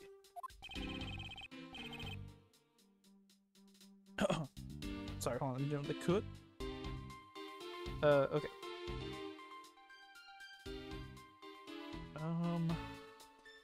Okay, I checked my pocket watch a great number of times. That much I know for sure. My watch is set to my destination's time. I always set it when I board the plane. You're sure about what you just testified, Mr. Zink? Yes, of course. I'm a very busy man. I am immediately busy when I land. I have many places to go and no time to waste adjusting my pocket watch. Oh, I just noticed in the window, the plane is not moving. Apparently when we go into arguments, the plane just freezes midair. Okay. I see. That was a very valuable statement you just made. Flatter me all you want, but you will not get 1 cent out of me. That's alright. All I require is this piece of testimony. My watch is set to destination time. I always set it when I board on the plane. Why was that interesting?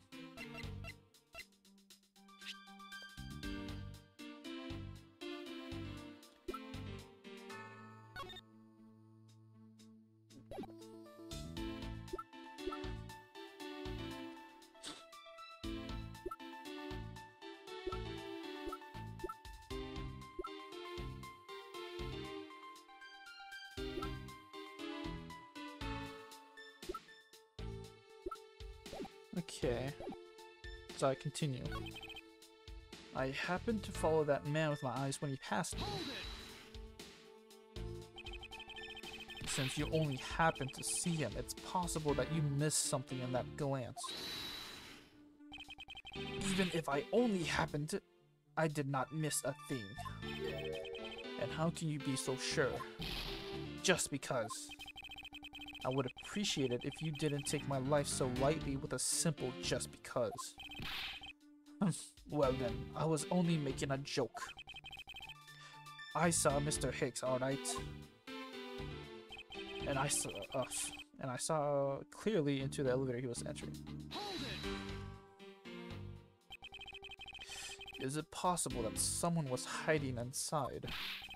What? You dare insult me? I have belief in my eyesight. When I look for art to sell, I am told often I have a great sight for the arts. I think the phrase you were looking for was great sense, although that's debatable. But isn't it possible someone just outside of your line of sight? Was outside, okay. You are persistent, I'll tell you. I looked clearly. But I swear there was no one else inside. No one.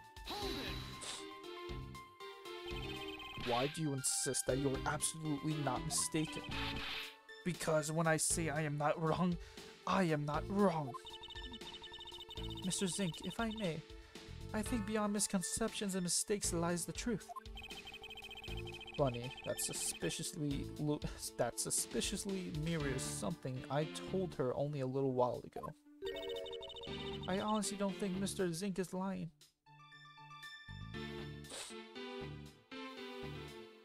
Okay, sorry. I don't think he's lying either, but I think he might be mistaken about something. Mistaken? Yes, and I'm going to correct his mistake and recollection with evidence. And this professional tenant shall witness the prowess of a professional prosecutor. Well said. Curious time to say, this looks like this one's gonna trick me up a bit. And a perfect time to drink. Was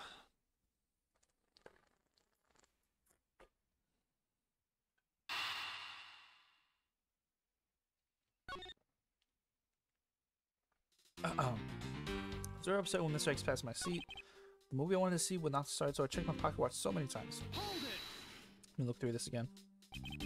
So the movie you mentioned is the one listed in the skyline scene. Yes, I was looking forward to watching. Yep. Mr. was a movie showing the fight. It was. It's possible I just looked through it by accident. Nonsense. Don't doubt me. Nope. Stop pointing at me. Odd. How do you miss a movie that I was clearly hoping to see? I checked my pocket watch a great number of times. That much I know for sure. My watch is set to my destination sign. I always set it when I board the plane. I happened to follow that man with my eyes when he passed me. Oh, sorry. I forgot to press. My watch is set to my destination's time. the country you're supposed to be at. Movies at 6. Flight itinerary. All times shown correspond to our departure time zone. All times shown correspond to our departure time zone. Your watch is set to the destination time. I always set it when I board the plane.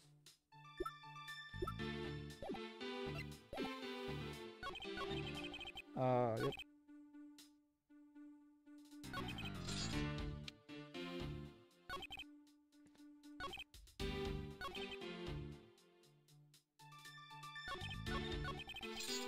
Okay, I think it's this one or this one.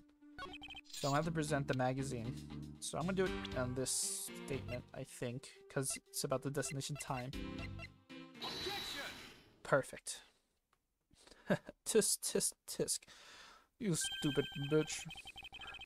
Mr. Zink, you said this just now in your testimony. When I came on board. Now, if your watch has been set to our destination's time zone, it would mean that your watch is displaying the time of our destination. Yes, and the correct time is worth its 6 cents. I would like you to take a look at this. Boom! If you believe the Sky magazine, clocks on this flight run in accordance with the time of our departure time zone. Of course, the movie schedule was also created with that in mind. Miss Dinero, for confirmation's sake, what time zone is this flight aligned to right now? Well, we made a short stop at a transfer point. That's right. It was in that small Asian country, the Republic of Zhengfa. But we didn't readjust our onboard clocks at the time. Zhengfa? Why was that highlighted, I wonder? So right now we are still running on Borginian time. What? The time difference between Borginia and our destination is 9 hours. In that case, it's only natural that your watch should be out of sync with the schedule. His mouth. Who opened up the window? Further, with your analog watch set to our destination's time, it would appear to be running 3 hours fast when compared to the flight's onboard clocks. It also changes everything about your testimony, and you can bet 1,000,000 cents on that. In light of this information, it means you saw Mr. Hicks 3 hours prior at 3 a.m. Gah! My 1,000,000 cents! Damn, knocked on his ass. This should clear up all the remaining accusations. So this basically widens the time frame for the time of death, right? Yes, because Mr. Zink saw the victim enter the elevator at 3 a.m. It means that the time of death could be anywhere from 3 a.m. to 6:15 a.m. The question now is, where was Mr. Hicks during that span of time, and what was he doing? Oh, sorry. Okay, I'm gonna have to do another cut. Cut? Okay. I've got something to say. Hold on. And, you are... Oh, it's you. Oh, look at that award-winning smile. That is an amazing smile you have. Okay, okay, there we go. Yeah, oh, I'm Camille Mel? Camille. Caramel? Is that the joke? Did I just get the joke? Is it caramel? Okay. I'm a flight attendant. And what is it you wish to say? Well, I think your story's a little different from how I remember it. What do you mean, Cammy? I saw Mr. Hicks sit in his seat at 5 a.m., you know. What? How can you be so sure of the time? Oh, that's right. He pushed his call button while we were parked at the transfer point. Message from Mr. iFlight. The flight will be making a brief stop to refuel and transfer cargo in the Republic of Zingfa between 4 and 5 a.m. We ask that all passengers remain on board at that time. Thank you for your cooperation.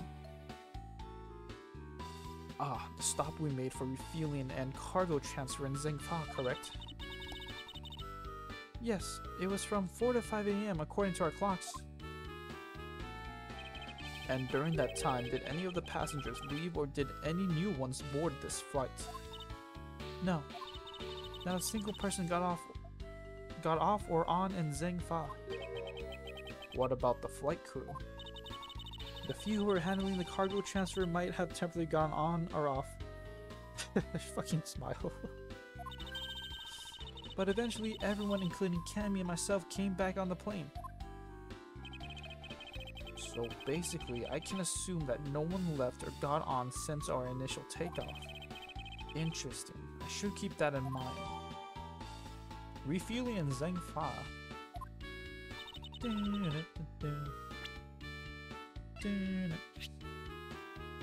Made a brief stop. Oops. Made a brief stop from 4 a.m. to 5 a.m. to transfer cargo and refuel at transport. Yeah, I'm missing the official magazine, so. Oh, you see the profile. Cammy Mel. 24. Gender female, an iFly Airlines flight attendant charged with taking care of first class. Okay, so there is more than one, as I initially thought. Yeah, and I answered his call. I can tell you Mr. Agby Hicks was there in his seats when we took off again at 5 a.m. Miss Mel's testimony. Let me read this. Mr. Agby Hicks was there in his seat when we took off again at 5 a.m.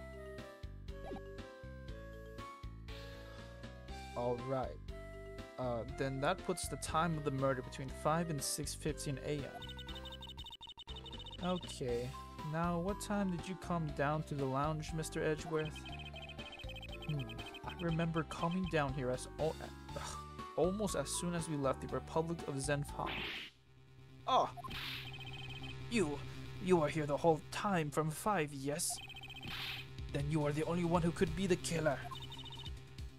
Mr. Edgeworth, were you really here in this lounge the entire time from 5 a.m. onwards? Unfortunately, yes. But then how do you explain the footprints? Is not that obvious? This man waited for Mr. Hicks here in this lounge, waiting to kill him. Oh my gosh, I need a drink.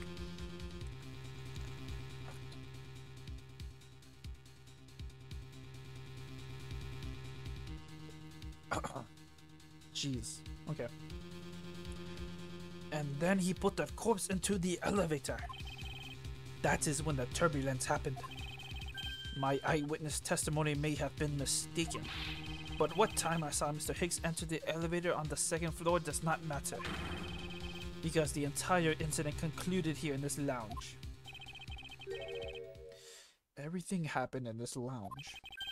Is that what you really believe, Mr. Zink? What? Do you have another idea? I simply feel that there is something out of place in the scenario you presented. Here we go again. Is there something that can tie this crime to a location other than this lounge? I cannot save. That's great. Is there something that can be tied to this crime to a location other than this lounge?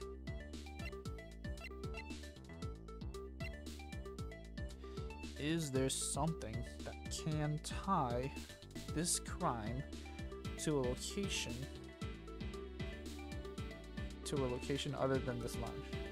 Okay, crime, the murder crime that Anywhere but the lounge. Okay. Okay, and the crime scene notes, no.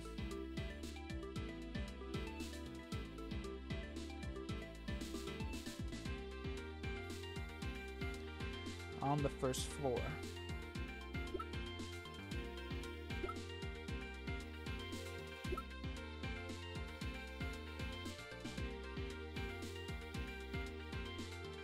Maybe this, since it's usually displayed at the shop. Ties to a cream other than the lounge. Missing cell phone. Discovered inside the elevator. Okay.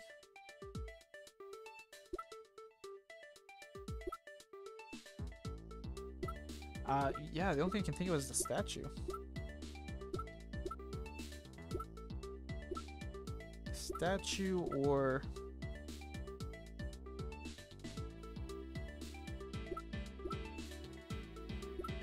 Or maybe this, because of the elevator. It's probably gonna be the statue. Take that! Aha! Eureka!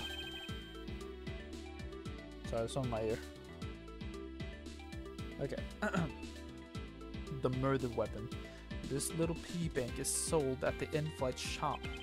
It is sold there and only there. It is not displayed here in this lounge. How then did it find its way here? Don't you find that a tiny bit suspicious? Such a trivial point.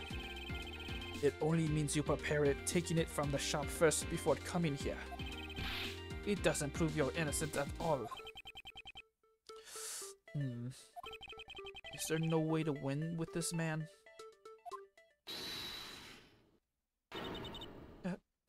If I may. What is it? You see... Well, it's just as Mr. Edgeworth says. Oh, and why do you know this so well? Well, it's just that... That piggy bank was there in the shop. I saw it with my own eyes. And when was this? It was maybe around 5:40 a.m. Isn't that just before we hit that patch of turbulence? That's right. You were in the shop just before the turbulence? Yes, I was. Come to think of it. Miss Tinero, when I found the body, I believe you came out of that door. Yes, I did. And what is beyond that door? That's the flight attendant's room. Then you were on the first floor? Yes. I had to do something at the shop and in the flight attendant's room. So I went to the shop first and then to the flight attendant's room. And you were saying you passed by me at some point? Yes, you seemed really into the issue of Sky magazine you were reading at the time. I don't suppose you noticed me walking by. I vaguely recall someone walking by, but I didn't take notice of who it was. Anyway, the piggy bank was definitely there at the shop when I went there. Why did you go to the shop in the first place? I went there for a work-related matter.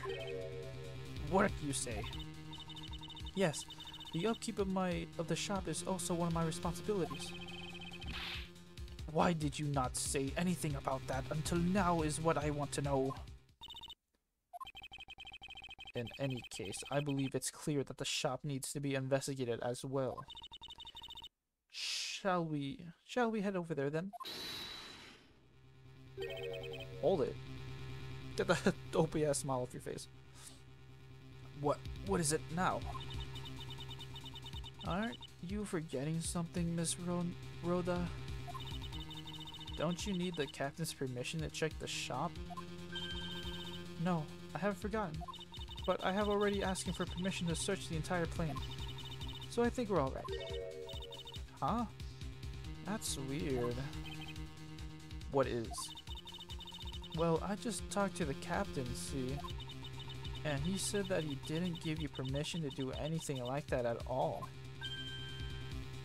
Okay, who's the killer here? Is it the flight attendants or Mr. Zink? I don't think it's Mr. Zink. I think that would like be like kind of obvious. I mean, yeah, he's a upset man, but I don't really. I really don't think he killed him. Probably one of these two flight attendants. The maybe Cammy here, who seems to be antagonistic, or Miss Dinetto here, who seems to be calm and collected.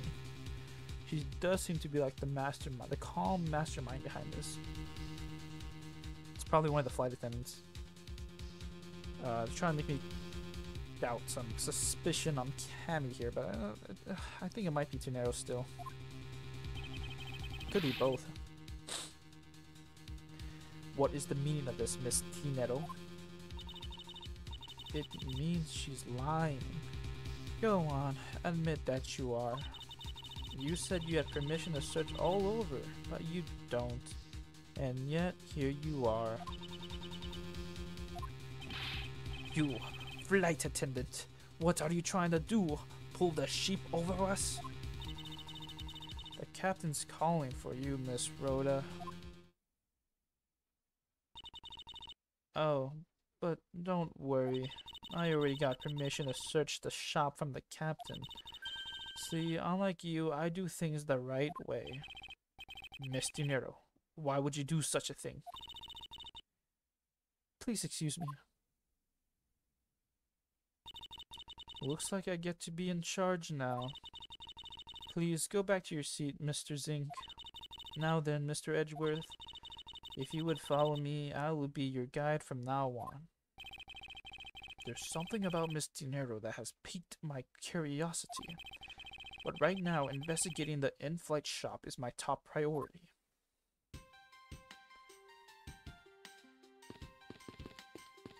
It's open now. Okay, let me just do some of the last investigating here, and then I'll head on over there. Mr. Edgeworth, that's the attendant's room. Ah, please excuse me. It was a simple mistake. You made a mistake, didn't you? Why don't you just come out and say it? That's exactly what I just said. I made a small mistake. Don't nod off while I'm talking. Weren't we going to go to the in-flight shop? Of course, I still fully attend to. Okay, well the shop's over there. Don't forget now. The bottom glass must be broken by the turbulence. There's quite a bit passing through it. Huh? Did you say something? I said that there's glass here and to be careful. But why? Obviously, common sense does not register, even as a blip on this girl's radar. Okay, let's look at the piano. The piano. It's been a while since I played one of these. It might not have been a bad idea to brush up a bit after all this time. Of course, that's contingent on the outcome of this case. It's time to get investigating.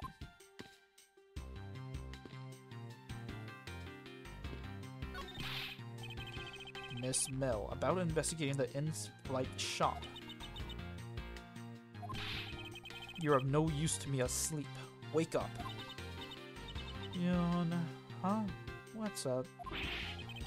I need you to come with me so we can search the shop. Go on ahead without me. Yawn. I'll catch up with you later. How has this woman not been fired yet? Yeah, for jumps the sky, but these clouds they don't tell me nothing. Ack, now's not the time for me to stand here making up soliloquies. I should be hurrying to the shop and investigating. A few copies of Sky magazine rack, a special response to English trivia quiz. Of course, I've never uttered a single grammatically incorrect sentence in my life. Wow. What is it? What are you looking at me for? Hurry and go do your investigating. I do not believe in this making haste slowly saying you have in English. talk to him. Oh, I am really mad. You had better hurry and bring me some evidence.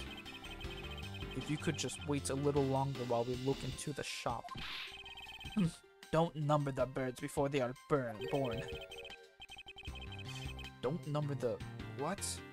I have no idea what he's trying to say. Don't count your chickens before they hatch, perhaps. All I ask of you is your patience and cooperation. My throat, it hurts. Gonna have to end soon. This topple over chairs the victim turbulence. There's something written on the back. In honor of Rocker Pal's Day. I had the distinct impression that this chair has nothing to do with this case. Something written on the pedestal. Here lies Hugo Eyefly. I don't think that's what they meant to write. Here lies. He's buried underneath the plane. Glasses and candles thrown to disarray by the turbulence. Seeing this reminds me of the ferocity of that last patch and of... no, I can't do this anymore. I've overcome that already. Oh, hold on. Excuse me. I won't let past traumas control me for the rest of my life. You go, Edgeworth. I already checked this area, but it never hurts to take another look.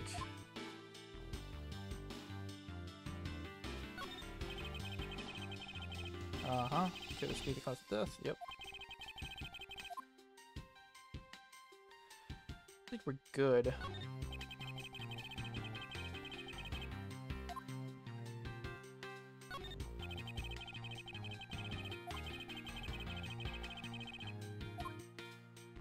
Yeah, okay. Look at the juice here. Considering which way these prints are pointed, it's likely the killer went into the shop. I should really make my way over there now. So look at the statue one more time. A pity that a bronze statue knows not when a good drink spilled defeats. Odd, compared to the one on the left, this statue appears to be slouching a little.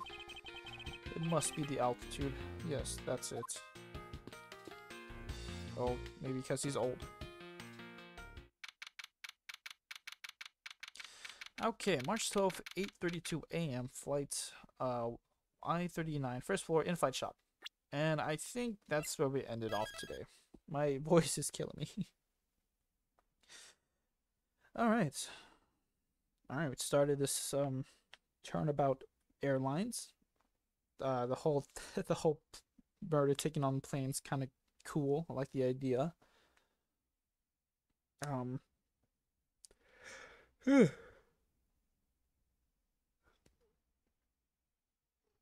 Oh, sorry.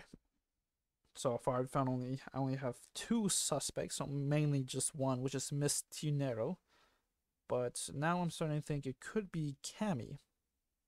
So that's